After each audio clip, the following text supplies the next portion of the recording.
Add university Rawalpindi से किंजा नामी 24 साल लड़की घर आती है। उसने एक सामान पैक किया, अपने 3-4 बैग उसके पास हैं, कंबल है, और जब घर आती है घर वालों के साथ रब्ता भी उसका है। जब घर करीब जहां की रहने वाली थी 232 जीबी वो गांव का नाम था, तो उस गांव के करीब जब पहुंचती है चिनियोट रोड के ऊपर किसी मोड़ के मुकाम पर, तो उस लड़की को अचानक उसकी लाश मिलती है।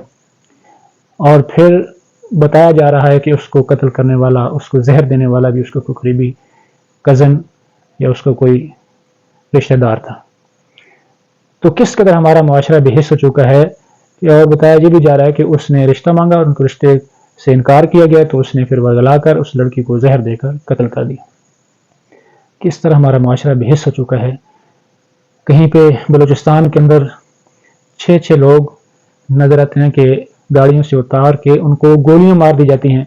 कहीं पे बस से उतार के कि वो पंजाब के रहने वाले हैं, उनको सिर्फ पंजाबी होने के ऊपर उतार के शनाख्ती कार्ड चेक करके, उनका कोई गुनाह नहीं, सिर्फ उनके शनाख्ती कार्ड के पंजाब लिखा हुआ है, तो वो गोलियों से भून दिया जाता है, उनसे हक छीन लिया जाता है। कोई अपने बाप की मैयत के ऊपर, जनाजे के ऊपर आ रहा है, तो 2 सगे भाइयों को भी कत्ल कर दिया जाता है, जो बलूचिस्तान का वाक़या। और इस तरह कोई अपने रिश्तेदार को सिर्फ एक इनकार, रिश्ते से इनकार की बुनियाद पर, जो उसका हक है कि वो रिश्ता माने ना माने, इनकार करे, वालिदैन की जिम्मेदारी है कि वो रिश्ता कहाँ करते हैं, उस इनकार पर वो अपनी कज़न को मार देता है। कोई टिकटॉक के नाम पे किसी को कत्ल कर रहा है। तो हमारा मुआशरा किस कदर बेहिस हो चुका है, किस बेरहरवी की तरफ, किस हम क्या कह सकते हैं कि किस बेदर्दी की तरफ जा रहा है, किस नफरत की तरफ जा रहा है कि हम एक छोटी सी बात के ऊपर किसी की जान ले लेते हैं। कोई अपनी हवस पूरी करने के लिए मासूम सी कली को उसकी जिंदगी का दिया बुझा देता है, और कोई किसी मासूम बच्चे के साथ ज्यादती करके उसे मार के वीराने में फेंक देता है। तो हम किस कदर बेहिस हो चुके हैं। हमें कुछ दिल के अंदर एहसास बेदार करने की ज़रूरत है।